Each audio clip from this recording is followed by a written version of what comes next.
새벽을 주님과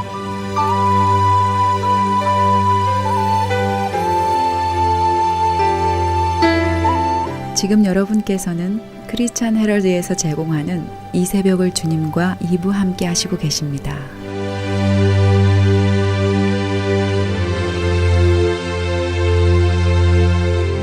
크리스찬 헤럴드는 신문을 시작으로 라디오, 이제는 공중파 채널인 18.88을 통해 텔레비전으로도 함께 하실 수 있습니다.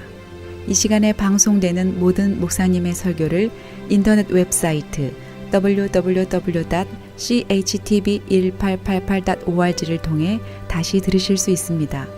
오늘 하루도 하나님의 귀한 말씀으로 승리하시기 바랍니다.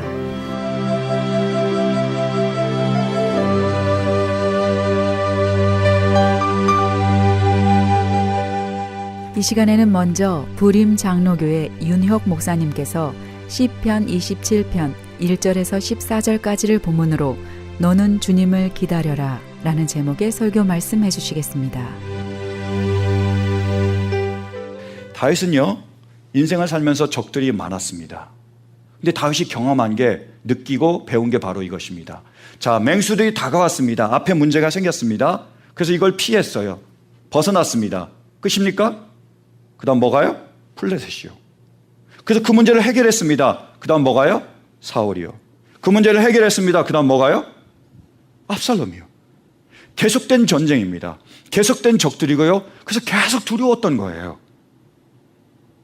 벗어날 수 없는 게 두려움이라는 것을 그가 깨달았습니다. 그래서 이 두려움을 근본적으로 해결할 것이 무엇인지를 그가 묵상하기 시작했다는 거예요. 여러분, 우리는 어떻습니까? 지금 어떠세요? 혹시 우리 안에 두려움이 있습니까? 걱정과 염려가 있으세요? 제가 우리 아이들을 보면서 너무 부럽더라고요. 그래서 한마디 했습니다. 야, 니네는 참 좋겠다. 걱정이 없어서. 아이들 뭐라고 대답한지 아세요? 무슨 소리예요? 숙제해야 되고 시험 봐야 되는데 뭔 소리 하냐고 나한테 막 뭐라 그러더라고요. 옛날이 생각이 났습니다. 여러분, 어렸을 때 걱정 없으셨어요? 두려움 없으셨어요? 말 안 들었다가 매 맞을까 봐 두려운 적도 많았잖아요. 어린아이나 나이 든 사람이나 다 두려움이 있습니다. 그리고 우리가 재정적인 문제가 해결이 되면 끝나지 않습니다. 뭐가 다가오겠죠? 질병이요. 그럼 이걸 해결했습니다. 그 다음은요? 신분 문제요. 그럼 신분 문제를 해결했습니다. 그 다음 뭐요? 자녀의 문제요. 사업의 실패요. 막연한 두려움이요. 늘 우리 안에 두려움이 있는 겁니다. 앞의 문제를 해결하면 일시적인 그러한 두려움에서 벗어날 수 있지만 정말로 완전한 두려움에서 근본적으로 벗어날 수는 없는 거예요. 이유가 뭔지 아십니까? 두려움의 근본적인 원인은 하나님과의 깨어진 관계에 있기 때문입니다. 하나님을 떠난 겁니다. 하나님의 집을 떠난 거예요. 그래서 우리 안에 영적인 두려움이 있고 그 영적인 두려움으로 해서 모든 것들이 두려움으로 우리에게 다가오는 것입니다. 한번 말씀 보실까요? 창세기 3장 9절 10절이요. 창세기 3장 9절 10절 말씀입니다. 자, 시작. 주 하나님이 그 남자를 부르시며 물으셨다. 내가 어디에 있느냐? 그가 대답하였다. 하나님께서 동산을 거니시는 소리를 제가 들었습니다. 저는 벗은 몸인 것이 뭐요?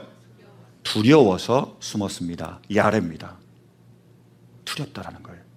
왜 두려웠을까요? 죄를 범했으니까요. 하나님께서 따먹지 말라라는 아담과 하와에게 따먹지 말라는 선악과를 따먹었습니다. 두려워진 거예요. 왜요? 하나님과의 관계가 끊어졌으니까요. 그게 깨어졌으니까요. 더 이상 나를 지키시고 나를 보호하시는 하나님의 품 안에 내가 없다는 것을 그가 깨달았기 때문에 두렵기 시작했습니다. 무엇인가를 나로 덮고 무엇인가를 나를 감싸고 무엇인가를 나로 보호하려고 한 거예요. 두려움이 찾아왔습니다. 두려움의 가장 근본적인 원인은 뭐라고요? 하나님과의 깨어진 관계입니다. 그렇다면 아주 쉽게 해답이 나올 수 있습니다. 두려움을 근본적으로 해결할 수 있는 방법은 뭘까요? 바로 하나님과 우리와의 관계가 회복이 되는 겁니다. 깨어진 관계가 회복이 될 때에 우리는 두려움을 몰아낼 수가 있습니다. 제가 어렸을 때 목사님이 설교 시간 하는 그런 설교를 들은 적이 있습니다. 설교 내용은 기억이 하나도 안 났는데요. 예화는 생생하게 기억이 납니다. 이런 예화를 하시더라고요. 그 목사님이 어렸을 때 학교를 다니는데 학교하고 집 사이에 큰 집이 있었대요. 중간에요. 근데 그 큰 집에서 무시무시하게 큰 개를 기르고 있었대요. 그래서 그 앞을 지나가면 으르렁거린다는 거죠. 두렵잖아요. 근데 한 번은 그 앞을 지나가는데 대문이 열려 있더래요. 딱 봤더니 그 시커멓고 무서운 개가 자기를 향해 달려들더래요. 혼비박산해서 도망갔습니다. 근데 줄이 묶여 있어서 쫓아오진 못했지만 너무 겁을 먹은 거죠. 그래서 어떻게 했느냐? 아버지하고 손잡고 가기 시작했어요. 그래서 그 앞을 지나가는데 그 다음은 전혀 두렵지가 않더래요. 그리고 장난기가 발동해서 대문을 발로 막 차는 겁니다. 이제 놀리는 거예요. 와보라고. 여러분, 그 집이 변했습니까? 그대로였어요. 개가 변했습니까? 그대로였습니다. 근데 왜 그 아이는 이제 두려움을 느끼지 않았을까요? 하나님 때문입니다. 아버지 때문이에요. 함께하기 때문에 두려움이 사라진 겁니다. 우리와 하나님의 관계가 회복이 되면요, 정말로 하나님이 어떤 분이시를 우리가 알게 되고 그분의 사랑 안에 우리가 거하게 되면 우리의 모든 두려움이 물러갈 줄로 믿습니다. 다윗이 그걸 알았던 거예요. 그래서 다윗의 기도가 바뀝니다. 이 적들에서 문제에서 나를 벗어나게 해주십시오라고 기도하지 않고 하나님과 나와의 그 끊어진 관계, 깨어진 관계를 회복해 달라고 아버지께 구하기 시작합니다. 보실까요? 본문 7절부터 9절까지요.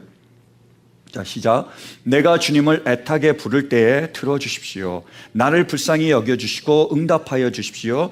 주님께서 나더러 내게 와서 예배하여라 하셨을 때 주님, 내가 가서 예배하겠습니다 하고 대답하였으니 주님의 얼굴을 내게 숨기지 말아 주십시오. 주님의 종에게 노하지 마십시오. 나를 물리치지 말아 주십시오. 주님은 나의 도움이십니다. 나를 버리지 마시고 외면하지 말아 주십시오. 주님은 나를 구원하신 하나님이십니다. 아멘.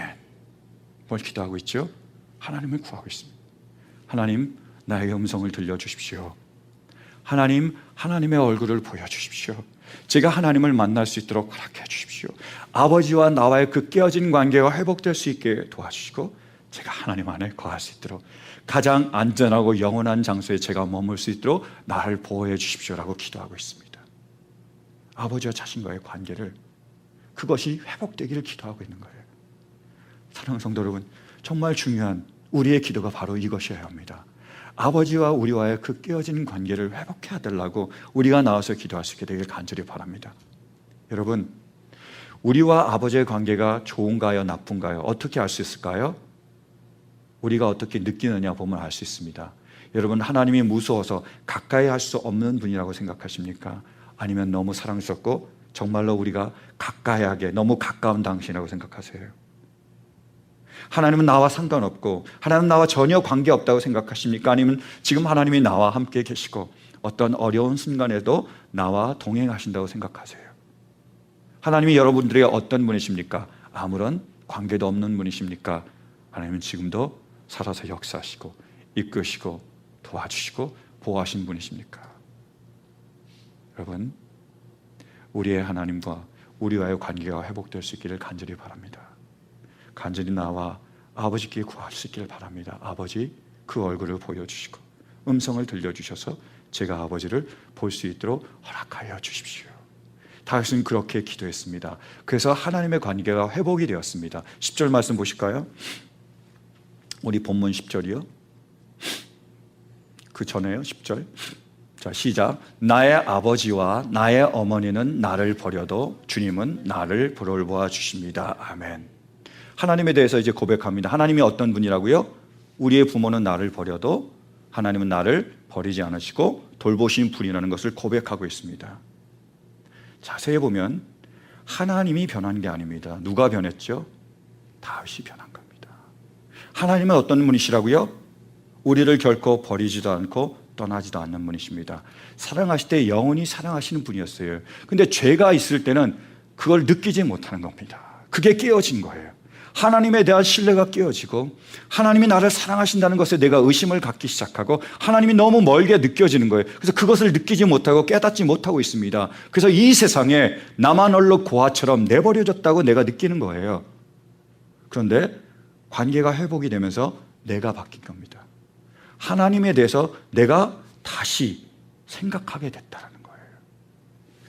여러분, 지금 지구가요, 자전과 공전을 하고 있습니다. 움직이면서 엄청나게 큰 소리를 내고 있습니다. 그 소리가 들리시는 분 계세요? 안 들리죠? 너무 크기 때문입니다. 우리가 감지를 못하는 거예요. 여러분, 우리가 지금 발을 딛고 이 지구 위에 머물고 있습니다. 그죠? 근데 지구가 보이세요?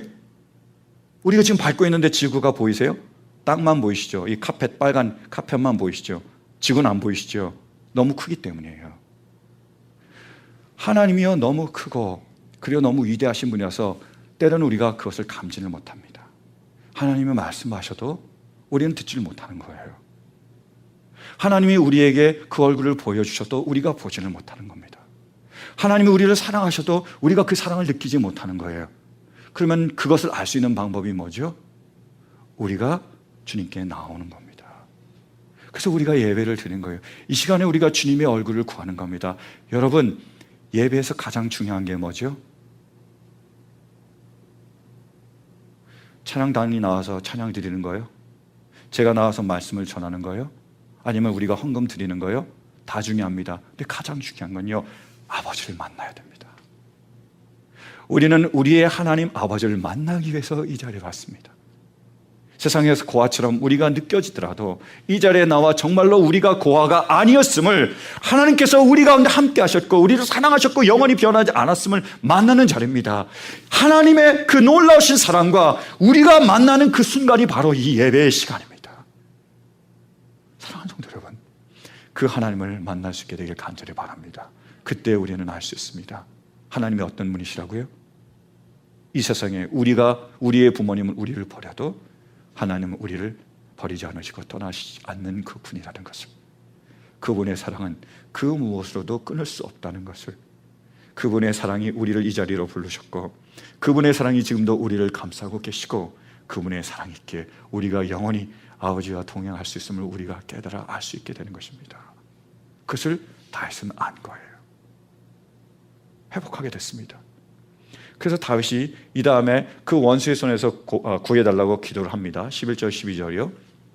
자, 시작. 주님, 주님의 길을 나에게 가르쳐 주십시오. 내 원수들이 엿보고 있으니 나를 안전한 길로 인도하여 주십시오. 그들이 거짓으로 증언하며 폭력을 휘둘러서 나에게 대항해 오니 내 목숨을 내 원수의 뜻에 내맡기지 마십시오. 아멘. 이렇게 기도하고 있는데요, 다른 점이 있습니다. 그건 뭐냐면 13절이에요. 보실까요? 이 세상에 머무는 내 한 생애에 내가 주님의 은덕을 입을 것을 나는 확실히 뭐요? 믿습니다. 이제 믿어지는 거예요. 아버지께서 나를 사랑하신다는 게 믿어지고요, 아버지께서 나와 동행하신다는 게 믿어지는 겁니다. 그리고요, 아버지께서 어떤 문제와 환난 가운데서도 나를 반드시 구원하시고 건져주실 거는 것이 믿어지는 거예요. 그래서 기도하고 그것을 믿는다고 고백하는 겁니다. 그러면 정말로 구원의 하나님을, 그리고 그 구원의 하나님이 나를 구원하실 것을 믿는 사람들이 할 마지막이 뭐죠? 기다림이에요. 14절 말씀 보실까요? 시작. 너는 주님을 기다려라. 강하고 담대하게 주님을 기다려라. 우리의 하나님이 구원의 하나님이심을 믿기에 나를 모든 환난과 역경과 문제 가운데서, 이 두려움 가운데서 구원하실 것을 믿기에 그 하나님을 기다리는 겁니다. 그분의 구원을 기다리는 거예요. 하나님께서 어떻게 하시죠? 구원해 주시는 겁니다. 맹수 가운데서도 구원해 주시는 거고요, 블레셋 가운데서도 구원해 주시는 거고요, 사울의 손 가운데서도 구원해 주시는 거고요, 압살롬의 손 가운데서 우리를 구원해 주십니다. 우리의 구원의 하나님은 지금도 우리 가운데서 역사하셔서 우리가 그분께 구할 때 재정의 문제에서도 뭐요? 구원해 주십니다. 우리의 신분의 문제에서도 뭐요? 구원해 주세요. 우리의 질병의 문제에서도요, 구원해 주십니다. 모든 문제에서요, 우리를 구원해 주신 거예요. 우리가 중요한 게 뭐죠? 그것을 믿으며 기다리는 겁니다. 사랑하는 성도 여러분, 이 다윗의 하나님이 우리의 하나님심을 믿으십니까? 믿는다면 기다릴 수 있게 되길 간절히 바랍니다. 저희가 4월, 5월 상품으로 드린 은혜 하나님의 은혜라는 책이 있습니다. 그 책에 보면요, 스테판이라는 사람이 소개되고 있습니다. 이 스테판이라는 사람은 1950년 한국 전쟁이 있었잖아요. 그래서 미국이 우리 한국에 왔을 때에 그 미군에서 의해서 태어난 아이입니다. 근데 사생아예요. 다시 말해서 아빠가 애만 낳았고 가버린 거예요. 근데 이 스테파니가 자라는데 한 3살, 4살 정도 됐을 때 추석이었습니다. 그래서 많은 사람들이 친척들이 다 모였습니다.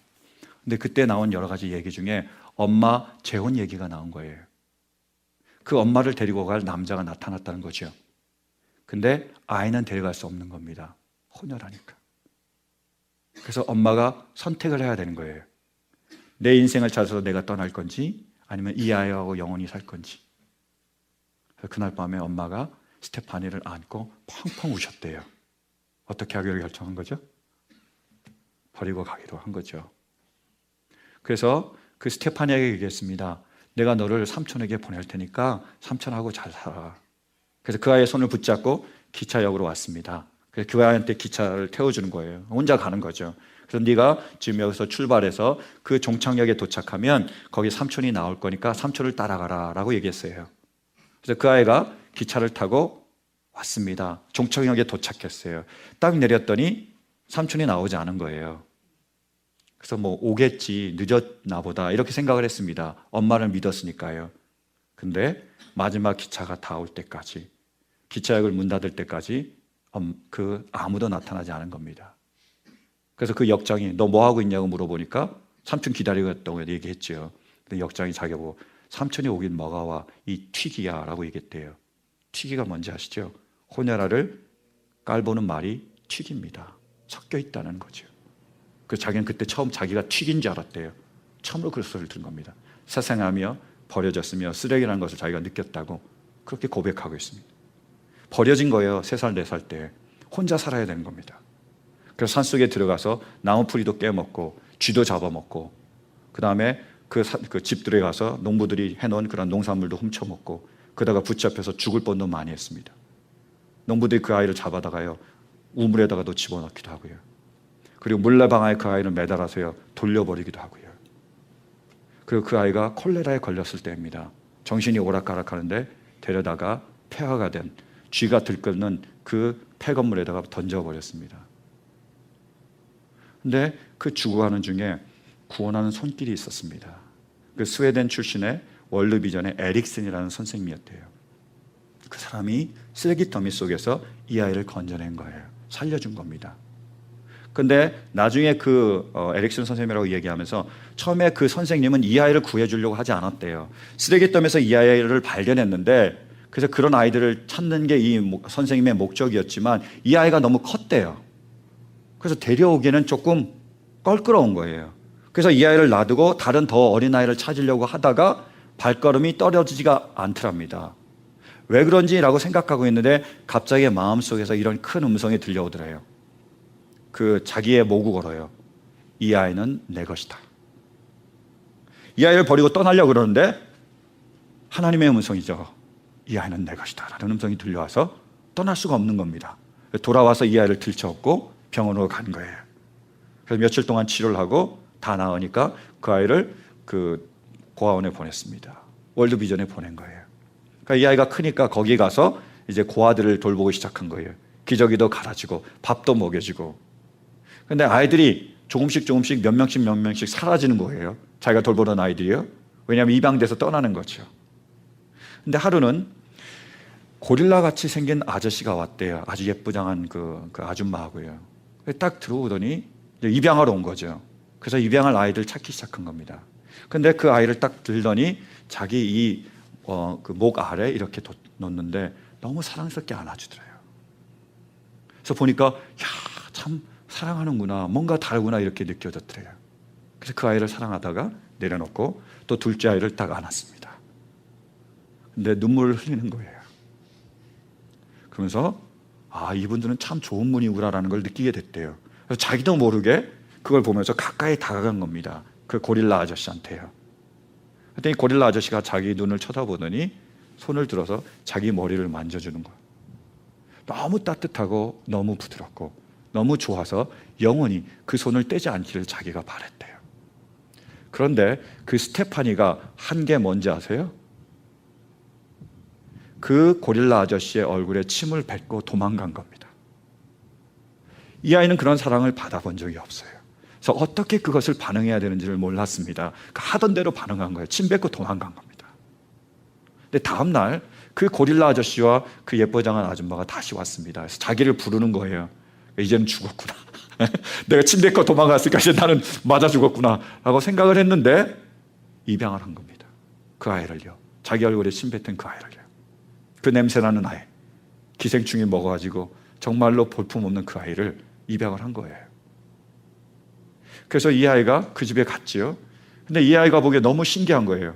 자기는 식모로 온 줄 알았죠. 심부름도 안 시킵니다. 아무것도 안 하는 거예요. 맛있는 거 주고요. 좋은 옷도 입혀주고요. 너무 좋은 거예요. 그래서 나가서 이제 사람들한테 얘기하는 거예요. 야, 정말 신기하다. 이 사람들은 나에게 심부름도 안 시키고 좋은 걸 준다라고 막 자랑하고 있었습니다. 그때 누군가가 그렇게 얘기했대요. 스테파니, 너는 그 집의 딸이야. 딸이래요. 그래서 이 아이가 깜짝 놀라게 됐습니다. 그렇구나, 나는 식모가 아니고 이 집의 딸이구나. 달려갔습니다. 엄마에게요. 그래서 엄마한테 소리치는 거예요. 엄마, 난 엄마의 딸이야. 엄마가 그래, 넌 나의 딸이다. 자기가 딸이라는 걸 알았습니다. 그런데 그 놀라운 일이 사랑의 역사가 시작이 됐는데 그래도 자기 안에 그 쌓였던 그 상처와 그 아픔들이 치유하는 데는 많은 시간이 걸렸대요. 이렇게 고백하고 있습니다. 하지만 제 안에 상처가 너무 많았죠. 두려워서 사람들에게 고통을 내보이지 못하는 게 문제였어요. 엄마 아빠가 제 고통을 보면 절 도로 고아원으로 보내실 것만 같았거든요. 선생님이나 친구들이 제 고통을 보면 부모님에게 이를 것 같았고요.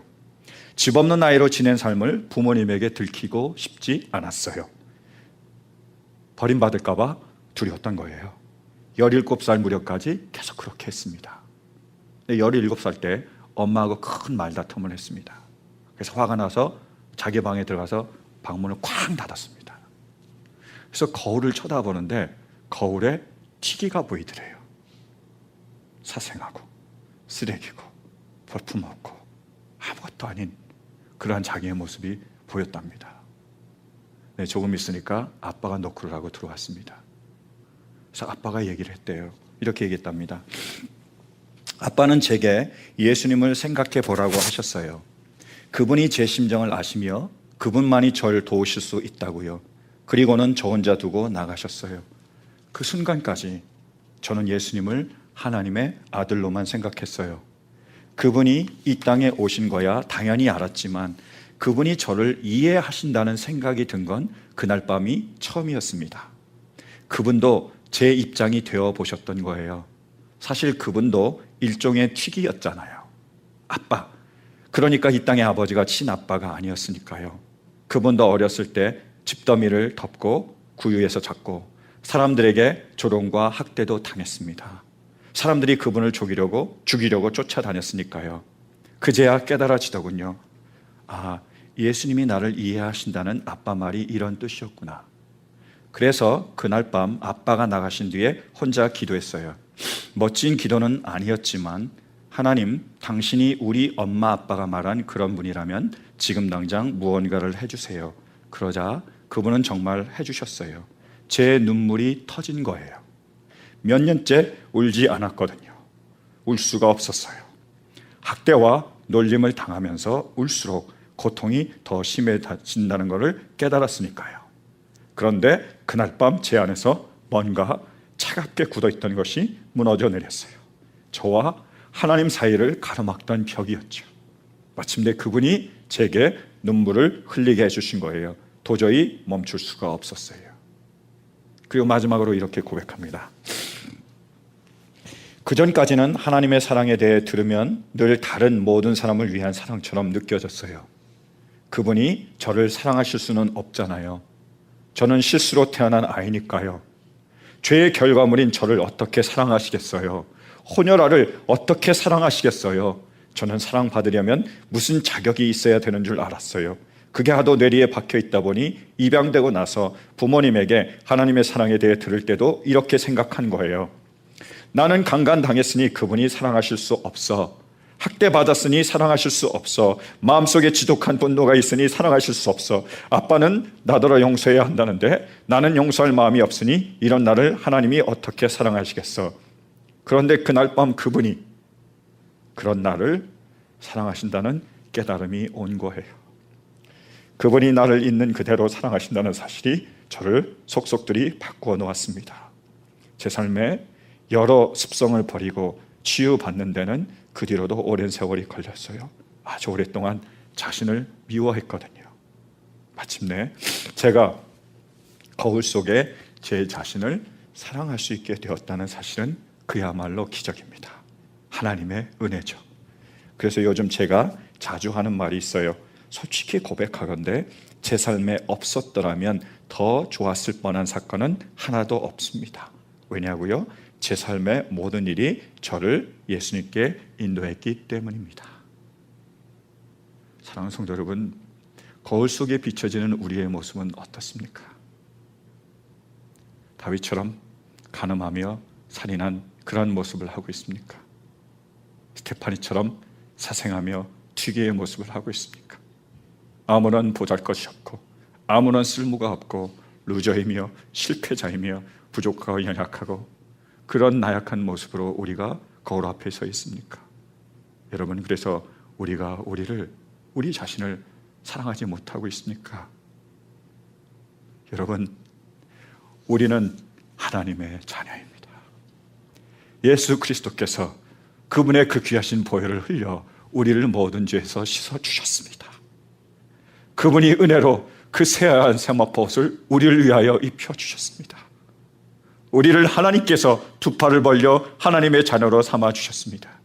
우리는 하나님의 자녀입니다. 위대한 하나님의 자녀입니다. 존귀한 하나님의 자녀입니다. 거룩한 하나님의 자녀입니다. 우리는 하나님께 사랑받는 하나님의 자녀이며 하나님께 사랑받을 만한 하나님의 자녀입니다. 우리가 사랑할 때도, 우리가 섬길 때도, 우리가 순종할 때도 우리는 하나님의 자녀이지만 우리가 넘어지고 우리가 쓰러지고 우리가 실패해도 우리는 하나님의 자녀입니다.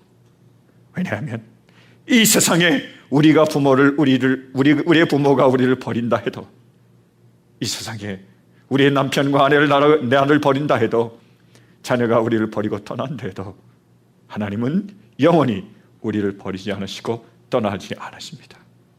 그분의 사랑은 영원히 변함이 없습니다. 독생자를 우리에게 내어주시기까지 베풀어 주신 그분의 사랑은 영원합니다. 그 사랑이 영원히 우리와 함께 하실 것이며, 그 사랑이 영원히 우리를 감싸실 것이며, 그 사랑이 우리를 영원히 보호해 주실 것입니다. 중요한 것이 이것입니다.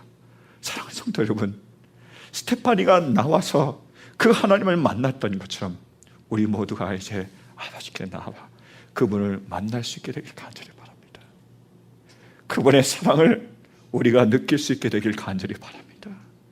그리고 우리가 그분 안에 거하고 그분의 사랑이 우리 안에 거함으로 하나님이 주시는 그 평안과 그 기쁨이 우리 안에 차고 넘치게 되기를 간절히 바랍니다. 그때 하나님은 우리 가운데서 모든 두려움을 물러가게 하실 것입니다. 그분이 있기에 우리가 어려움 가운데서도, 역경 가운데서도, 두려움 가운데서도 그 모든 것을 이겨낼 수 있으라고 믿습니다. 사랑하는 성도 여러분, 정말로 우리의 하나님이 우리의 아버지심을 믿습니까? 정말로 우리의 하나님이 어떤 환난과 역경 가운데서도 우리를 구원해 주실 줄로 믿으십니까? 믿는다면 이제 그 구원의 하나님을 기다릴 수 있게 되기를 바랍니다. 간절히 기도함으로 그 구원의 하나님이 우리를 구원해 주실 것을 기다릴 수 있게 되길 간절히 바랍니다. 하나님은 반드시 우리를 구원해 주실 것입니다. 그분은 구원자이시며 우리의 아버지시기 때문입니다. 이 시간 주님 앞에 나온 우리 모두에게 하나님을 믿을 수 있는 그 은혜, 믿기에 기다릴 수 있는 그 은혜가 임할 수 있게 되기를 간절히 축원합니다. 우리 함께 기도하시겠습니다.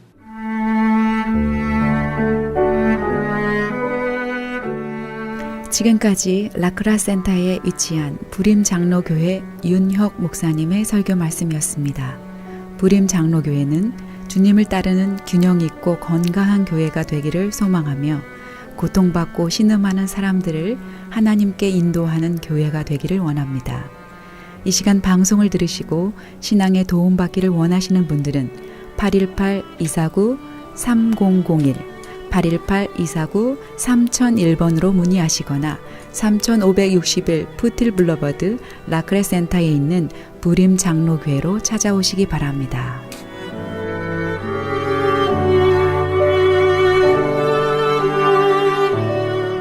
이어서 나성서부교회 서건호 목사님께서 갈라디아서 1장 1절에서 10절까지를 본문으로 은혜로 받은 복음이라는 제목의 설교 말씀해 주시겠습니다.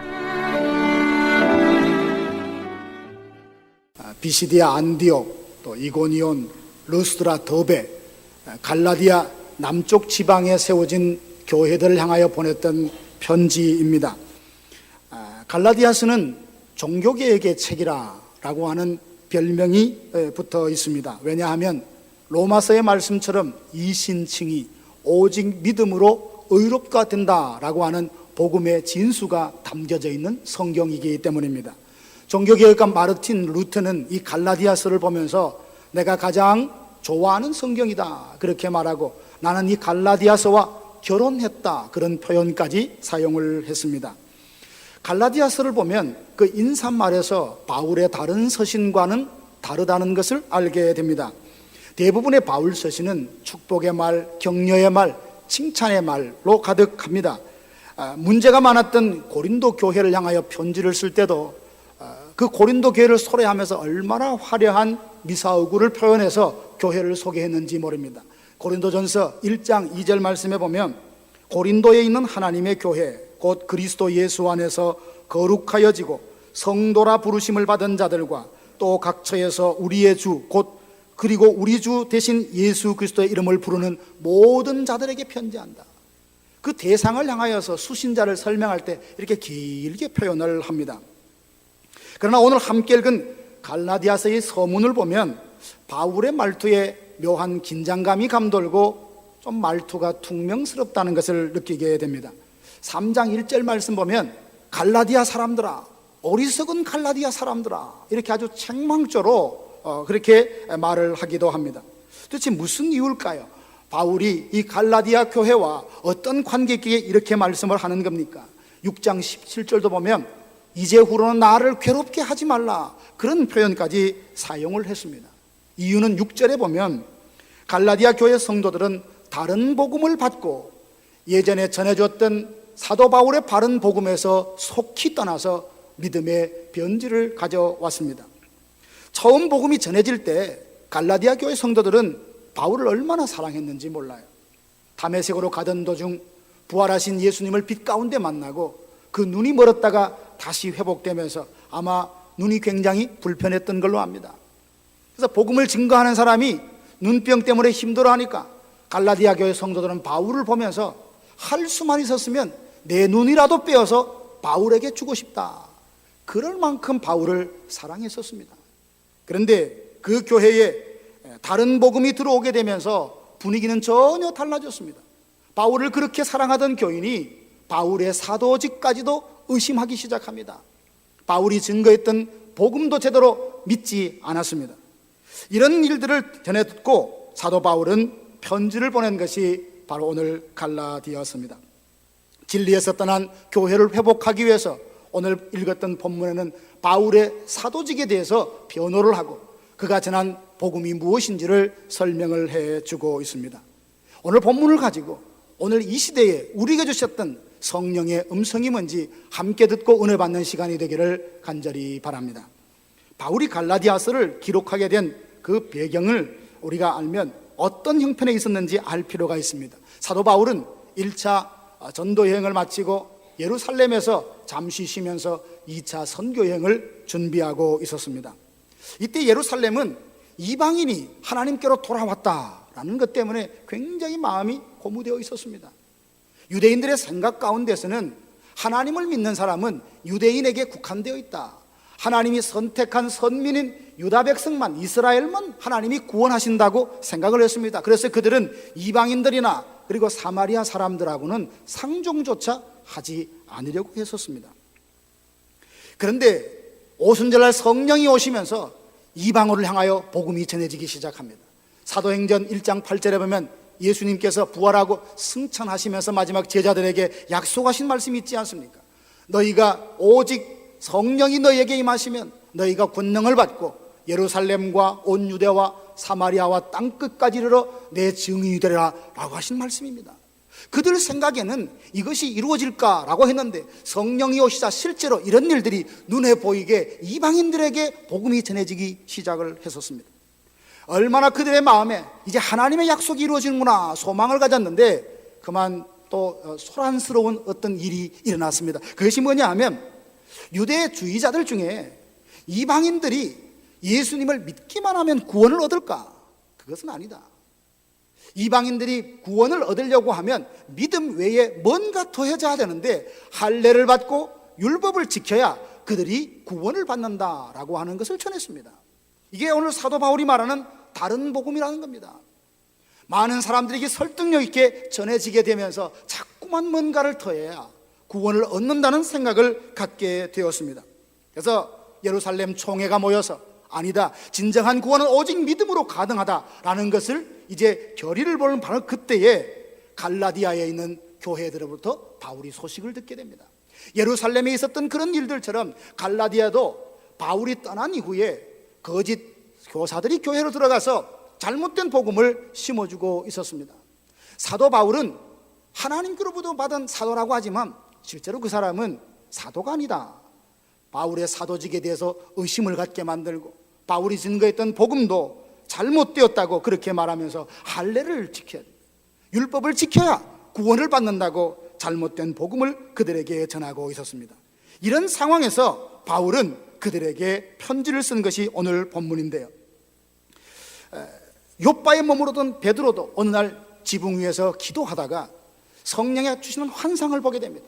큰 그릇에 여러 가지 네 발 달린 짐승의 모습이나 기는 것과 나는 것들이 거기에 가득 담겨져 있는데 성령님께서 말씀하십니다. 내가 이걸 깨끗하게 했으니 너희가 먹으라. 주님, 나는 오늘 이날까지 이렇게 부정한 것을 대하지 않았습니다 라고 했지만 깨끗하게 했으니 먹으라 라고 하시면서 그 환상이 다른 것이 아니라 하나님께서 이방을 향하여 선교의 문을 여신다는 바로 그 뜻이었습니다. 잠시 후 베드로는 고넬료에서 보낸 사람과 함께 고넬료의 집으로 갑니다. 고넬료는 이방인입니다. 백부장입니다. 그 집에 가서 하나님의 말씀을 증거하는데 성령이 그 집에 내려오시는 거예요. 그걸 보면서 베드로가 놀라운 것을 또 하나 결정했습니다. 정말 그렇구나. 하나님께서 말씀하신 대로 이방에 복음이 증거되는구나. 이방인들도 주께로 돌아오는구나 라는 것을 그가 깨달았습니다. 갈라디아에 있는 교회들도 다른 복음을 듣고 믿음에서 떠나는 이하를 보며 이런 상황에서 바울이 제일 먼저 했던 말이 뭐냐? 오늘 본문 1절에 보면 자기의 사도직에 대해서 변호를 하고 있습니다. 우리는 이 부분을 보면서 조금 낯설게 느껴집니다. 사도 바울이 어떤 사람입니까? 자기를 드러내는 사람이 아니라 오직 예수님을 드러내려고 평생을 살았던 사람이 아닙니까? 그리스도가 존귀 여기게 되려 한다. 사나 죽으나 주의 것이라고 했던 바로 그가 바울입니다. 빌립보서 1장 18절에 보면 주변의 사람들이 바울의 마음에 고통을 주려고 좋지 않는 방법으로 그리스도를 전했습니다. 그런데 바울은 거기에 전혀 마음이 움직이지 아니하고 이러나 저러나 전파되는 것은 그리스도라면 나는 이것을 두고 기뻐한다 라고 했던 분이 바로 이 바울입니다. 그런데 그 갈라디아 교회에서 맨 먼저 서신을 하면서 나의 사도가 된 것은 사람으로 말미암은 것이 아니라 오직 예수 그리스도와 죽은 자 가운데서 예수님을 살려내신 하나님이 내게 사도의 직분을 주셨다라고 말을 시작합니다. 바울은 누구보다도 복음에 대한 열정이 뜨거웠던 사람입니다. 사도행전 20장 24절 보니까 나의 달려갈 길과 주 예수께 받은 사명, 하나님의 은혜의 복음을 다 증거하는 일은 마치려 하면은 나의 생명을 조금도 귀한 것으로 여기지 않는다라고 말하며 그렇게 복음의 열정을 가졌던 사람입니다. 고린도전서 9장 16절 보면 내가 복음을 증거하는 것은 부득불할 일이다. 이것은 자랑거리가 아니라면서 오히려 전하지 않으면 내게 화가 미친다라고 말을 했습니다. 로마서 1장 14절 보면 헬라인이나 그리고 야만인이나 지혜 있는 자나 지혜 없는 자에게 나는 다 복음에 빚을 진 사람이다. 이런 마음으로 복음만 증거했던 그 사람이 어떻게 갈라디아서를 시작하면서 그 맨 서두에 자기의 사도직을 변호하는 이 말을 했을까요? 그 이유는 자기의 변명이 아니라 복음 때문이었습니다. 나를 드러내려고 하는 것이 아니라 바로 복음 때문에 그는 사도직이 하나님으로부터 왔다고 변호하며 변증하고 있습니다. 생각해 보십시오. 어떤 사람의 정통성, 진실성을 도저히 믿을 수 없다. 그런 사람이 복음을 증거하면 듣는 사람이 그 복음을 어떻게 받아들이겠습니까? 전하는 말씀은 진리지만 말씀을 전하는 자가 온전치 못할 때에 오히려 그것은 가림이 되고 또한 장애가 될 수 있습니다. 그것을 알았던 바울은 자신의 사도직이 하나님께로부터 왔다라는 분명한 확신을 그들에게 심어주고 있습니다. 바울은 베드로나 아나니아나 그리고 바나바에 의해서 어떤 교회에서 세워진 것이 아니라 예수 그리스도와 그를 부활케 하신 하나님으로부터 사도직을 받았다라고 분명히 말하고 있습니다. 그러면 바울을 그렇게 사랑했던 사람들이, 눈이라도 빼어서 주고 싶었던 그 사람들이 어떻게 하여 거짓 교사들이 와서 바울은 사도가 아니라고 했던 말이 쉽게 그렇게 유혹에 넘어갈 수밖에 없었을까요? 사도라는 직분은 계승되어지는 것이 아닙니다. 예수님을 직접 받고 그리고 예수님이 직접 세우신 직분이 바로 이 사도라는 직분입니다. 특수하고 특별한 직분입니다. 사도직은 신약 성경이 완성되면서 사라진 직분이에요. 근데 사람들이 알기로 바울이 활동할 때는 예수님은 이미 부활하시고 승천하신 다음이었습니다. 그런데 내가 예수님으로부터 사도 직분을 받았다라고 하니까 사람들이 그냥 자칭 사도다라고 하며 그의 사도직을 부인을 했던 것입니다. 근데 사도행전 9장에 보면 사도 바울은 다메섹으로 가던 도중에 부활하신 예수님을 직접 만났고 그 주님으로부터 사도 직분을 받았던 것을 우리는 알고 있습니다. 부활하신 예수님을 만나면서 바울은 중요한 체험을 했습니다. 먼저 회심이 그 가운데 일어났습니다. 빛으로 다가왔을 때 묻습니다. 당신은 누구십니까? 여기까지 나를 추적해 오신 당신의 존재는 누굽니까? 그 질문 앞에 부활하신 예수님 말합니다. 나는 네가 핍박하는 예수다. 그는 깨달았습니다. 하나님을 위하여 산다고 생각했고 열심으로 살았지만 그것은 하나님을 위한 열심이 아니라 자기를 위한 열심이었습니다. 자기 의를 세우려는 열심이었습니다. 여기에 그는 주님을 만나면서 회심이 일어납니다. 그리고 예수님부터 직접 복음을 전수받게 되고 주님이 그에게 사도의 직분을 맡깁니다. 이방인과 임금들에게 가서 나의 복음을 증거해라 라고 하는 바로 그 직분을 받게 됩니다. 이 분명한 하나님으로부터 예수 그리스도부터 사도라는 직분을 받았던 그는 확신 있게 말합니다. 로마서 1장 1절에 보면 나는 복음을 위하여 하나님으로부터 택정함을 받은 사람이다. 하나님 앞에 부름받은 사도라라고 분명히 말하고 있습니다. 이런 일들을 강조하는, 자기의 사도직을 강조하는 이유는 다른 것이 아니라 오직 복음 때문이었습니다. 자신을 향하여 복음이 전해지는 것이 회방되지 않도록 그는 복음 전파에 방해가 될까 봐 염려를 했습니다. 복음은 진리입니다. 전하는 사람의 능력과 조건과 상관없이 성령에서 강력한 능력으로 사람을 회복하고 사람을 구원하는 능력이 있지만 일반적인 경우로 보면 복음의 능력은 변함이 없지만 복음은 진리지만 전하는 사람이 어떠냐에 따라서 때로는 위축받기도 하고 조롱받기도 하는 것이 사실입니다. 복음마저 잘못된 것으로 여겨서 듣지 않으려고 할까 봐 자신의 사도직에 대해서 그렇게 변호를 하고 있습니다. 세상의 빛과 소금이 되어서 어두움을 물리치고 빛을 비추는 삶을 저와 여러분들이 살 수 있게 되기를 원합니다. 믿지 않은 사람들은 믿는 우리들을 지켜보고 있습니다. 네가 믿는 복음이 과연 어떤 것인지, 네가 믿는 하나님이 과연 어떤 하나님인지, 그 하나님은, 그 복음은 너를 어떻게 바꾸고 어떻게 이끌어가는지 우리의 삶을 자세히 지켜보고 있습니다. 복음 그 자체는 변함이 없는 완전한 능력임에도 불구하고 복음을 믿고 복음을 따른다는 우리의 삶에 따라 많은 세상 사람들은 하나님의 영광을 땅에 떨어뜨리기도 합니다. 사랑하신 여러분, 사도직에 대한 하나님의 분명한 확신을 바울이 가졌듯이 우리 교회에서 직분을 맡기는 것도 사람에게 비웠다고 생각하는 것이 아니라 하나님께서 교회를 통하여 우리에게 주셨다는 이 확신이 분명히 있기를 원합니다. 왜냐하면 누가 내게 직분을 맡겼나 여기에 따라서 그것에 충성하고 반응하는 것은 전혀 다를 수 있습니다. 내가 좋아서 선택했다면, 내가 싫으면 내려놓게 됩니다. 그러나 하나님이 내게 맡겨주셨다면, 하나님이 나를 충성되게 여겨서 은혜로 이것을 맡겨주셨다면 어찌 내 감정 따라, 내 상황 따라, 형편 따라 그것을 내려놓을 수 있단 말입니까? 하나님이 그만하지 않는다면 우리는 그 직분을 끝까지 충성할 것입니다. 사도 바울이 복음 때문에, 맡겨주신 그 사도직 때문에 고난받고 그리고 매를 맞은 일이 몇 번이었습니까? 그럼에도 불구하고 끝까지 그것을 감당할 수 있었던 것은 하나님이 나를 충성되이 여겨서 은혜로 맡겨준 직분이라는 이 사명의식이 분명했기 때문입니다. 사랑하신 여러분, 여러분 삶의 현장에서도 하나님을 주인으로 모시기를 바랍니다. 비즈니스와 세상에서 하는 모든 일들은 신앙과 관련 없는 일이 아닙니다. 칼빈이 그런 말을 했습니다. 하나님의 영광을 목적으로 하는 모든 일은 성직이다. 그렇습니다. 여러분들 비즈니스를 할 때도 하나님의 영광을 위하여 하나님께 기쁨 되게 한다면 그 일들을 통하여 하나님의 영광이 드러날 것입니다.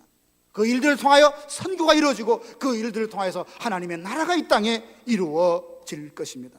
그러므로 어떤 일 어디에 있더라도 하나님이 내게 이것을 맡기셨다라고 하는 분명한 확신 가운데 있을 때 그 일에 열정이 있고 그 일을 위하여 기도하며 하나님 앞에 매달릴 수 있게 되는 것입니다.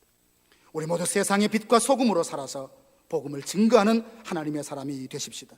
우리를 통하여 많은 사람들이 복음을 듣고 믿어서 구원 얻는 자가 더해지는 이런 은혜가 있기를 주님의 이름으로 축원합니다. 바울이 그러면 그토록 전하라고 했던 바른 복음, 그가 전했던 복음은 도대체 무엇입니까? 유대주의자들은 다른 복음을 전했습니다.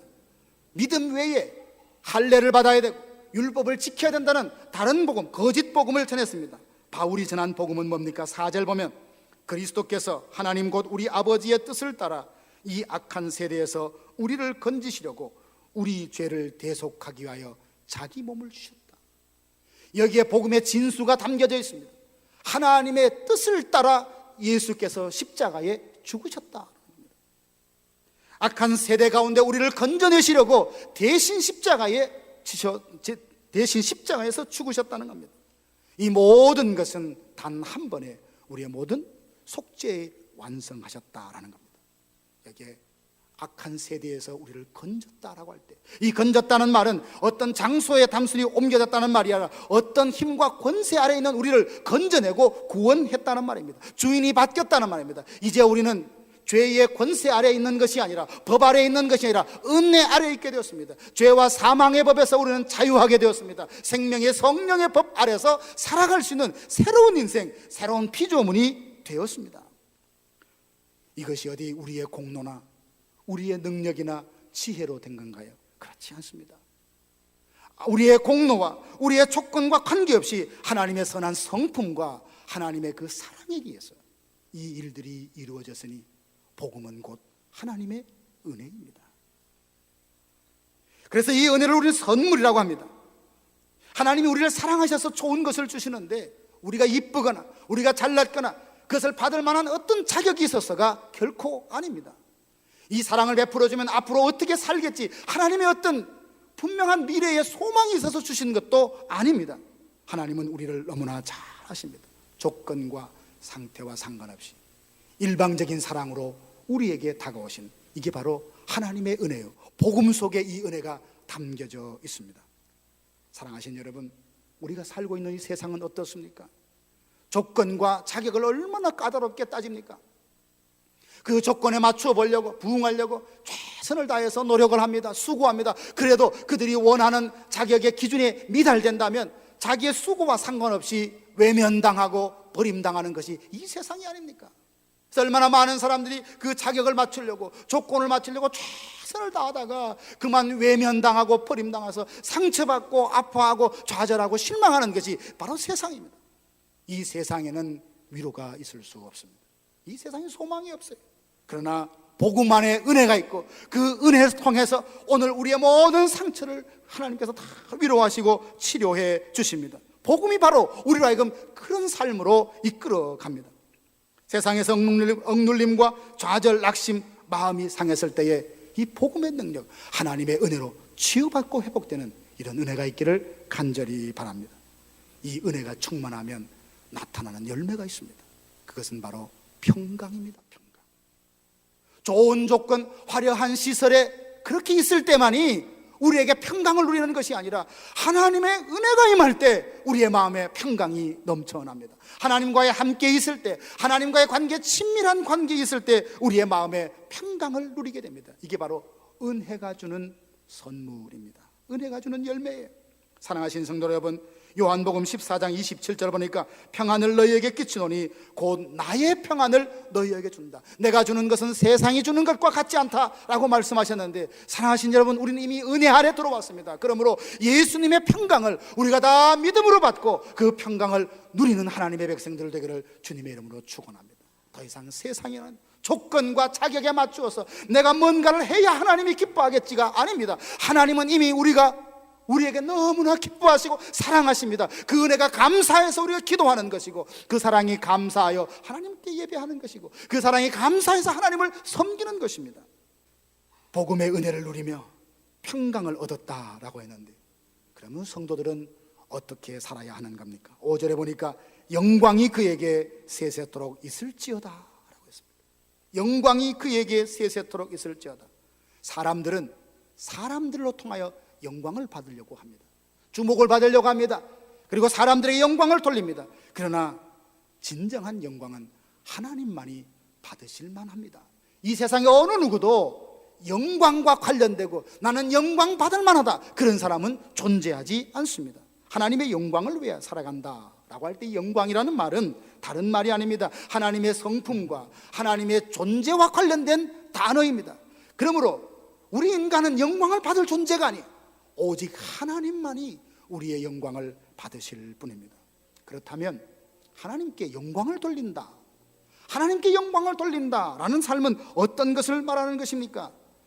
하나님만 섬기는 삶, 하나님만 의지하는 삶, 하나님의 이름에 합당한 영광과 찬양과 경배를 올려드리는 그 삶이 하나님께 영광을 올려드리는 삶이라는 것입니다. 이 말을 다르게 표현하면 10절 말씀에 쉽게 우리에게 와닿게 표현합니다. 이제 내가 사람들에게 좋게 하랴, 하나님께 좋게 하랴, 사람들에게 기쁨을 구하랴. 내가 지금까지 사람들의 기쁨을 구했다면 그리스도의 종이 아니니라. 하나님께 영광을 올려드린다는 말과 비슷한 말, 같은 말이라면 하나님을 기쁘시게 하기 위하여 산다, 그런 말입니다. 하나님이 기뻐하신다면 하는 거예요. 하나님이 싫어하신다면 멈추는 거예요. 바로 이런 삶의 방식으로 살아가는 것이 은혜로 말미암아 평강을 누리고 그 복음을 통하여 하나님의 자녀된 사람이 살아내야 될 삶의 특징인 것입니다. 사랑하신 여러분, 우리를 부르시어 귀한 직분을 은혜로 허락하여 주셨습니다. 내 공로와 내 어떤 조건이 아니라 하나님의 전적인 은혜와 사랑으로 그리스도의 대속을 통하여 하나님의 자녀로 우리를 받으셨습니다. 죄 아래 있던 우리를 은혜 안으로 부르셨습니다. 생명의 성령의 법으로 우리를 자유케 해 주셨습니다. 이 은혜를 마음껏 누리는 주의 백성들 되기를 원합니다. 동시에 이 은혜를 누리면서 하나님께 질문을 하죠. 주님, 주께서 내게 주신 은혜를 무엇으로 보답할까? 하나님이 내게 주신 이 은혜를 무엇으로 보답할까? 그것은 우리의 삶의 모든 순간순간을 통하여 하나님께 영광을 올려드리고 하나님을 기쁘시게 하는 그 삶을 살기 위하여 믿음의 경주를 힘껏 달려가는 것, 이게 저와 여러분들에게 주어진 숙제요 과제입니다. 오늘 이 말씀을 통하여서 사도직, 오직 복음만을 이 땅에 전하기를 원했던 그 사도 바울의 거룩한 열정, 우리 모두가 갖게 됩니다. 복음의 능력 안에서 하나님의 자녀가 되었으니 하나님의 영광, 그분을 기쁘시게 하기 위하여 끊임없이 노력하고 달려가는 저와 여러분들 되기를 주님의 이름으로 축원합니다.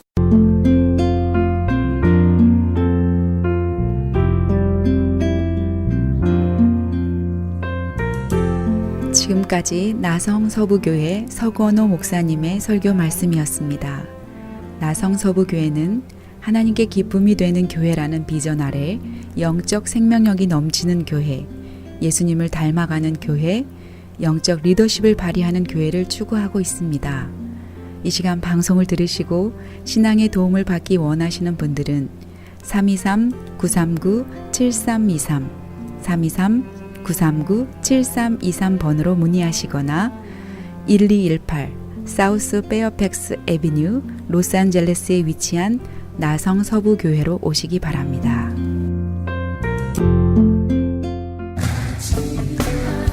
크리스찬 헤럴드 안내입니다. LA 한인타운에 있는 프레이즈 교회에서 다음 달인 7월 9일 토요일에 제2차 요한계시록 세미나를 개최합니다. 계시록 7교회를 시작으로 7년 대환란, 적그리스도는 누구인가, 휴거는 언제 일어나는가, 베리칩은 짐승표인가, 그리고 한 번 구원은 영원한 구원인가 등등 계시록의 핵심 키워드를 중심으로 피터 정 목사의 세미나가 진행됩니다. 세미나 참가비는 교재와 점심 식대비로 10불이며 목사님을 비롯한 사역자들은 참가비가 없습니다. 계시록의 말씀을 배우기 원하는 성도님들은 오는 7월 9일 토요일 오전 10시까지 2668 웨스트 피코 블러버드 LA 한인타운 피코와 캔모어에 있는 프레이즈 교회로 오시거나 전화 213-700-9833 213-700-9833번으로 문의하시기 바랍니다. 미국 최초 서든 캘리포니아 세미너리 상담심리학 석사와 결혼가족 치료사, 상담심리학 박사 한국어 과정, 캘리포니아 심리학협회가 인정한 서든 캘리포니아 세미너리 과정 수료 시 캘리포니아 면허 시험 응시 자격이 부여되며 면허 취득 시 직접 클리닉도 오픈하실 수 있습니다. 저렴한 학비, 다양한 장학금으로 학비 걱정도 끝. 한국어로 편하게 배우는 심리학 석박사 과정 서든 캘리포니아 세미너리 323-529-3339 323-529-3339. 아니 당신 미장원 다녀왔어? 헤어스타일이 확 바뀌었네. 홈쇼핑 월드 차홍 고데기로 마술을 부렸지. 홈쇼핑 월드 차홍 고데기. 차홍 허니앤비 샴푸로 머리 감으면서 차홍 헤어두피 마사지를 쓰면 머릿결이 너무너무 부드러워지고 한 움큼씩 빠지던 머리카락도 눈에 띄게 덜 빠져. 차홍 고데기 너무 좋아. 그럼 그 웨이브 머리도 당연하죠. 3, 4분이면 이렇게 풍성한 웨이브 머리를 만들 수 있다고요. 너무 이쁘다. 어디서 샀어? 홈쇼핑 월드. 가격 만족, 품질 만족, 행복한 쇼핑. 팔가와 웨스턴 홈쇼핑 월드. 네, 신만의 장석훈입니다. 천정산삼이라고 다 같은 천정산삼이 아닙니다. 신만이 장석훈이 직접 채취해 믿을 수 있는 산삼. 장례삼, 야생산삼과도 비교할 수 없는 신만이 장석훈의 진품 천정산삼. 천하를 얻어도 건강을 잃으면 무슨 소용이 있습니까?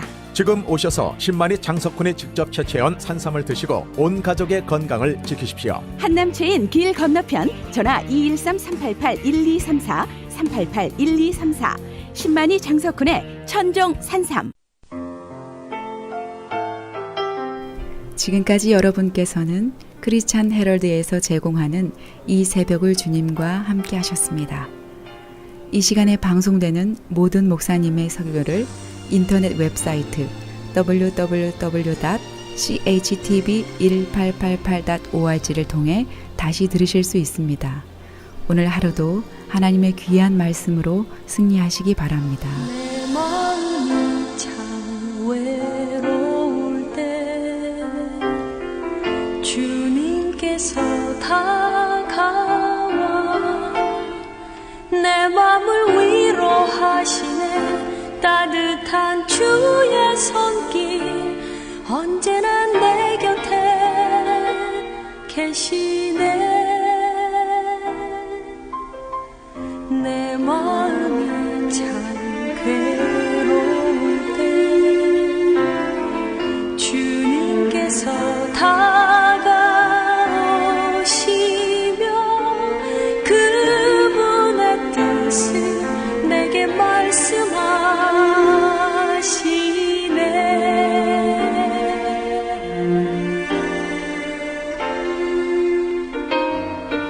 바랄 수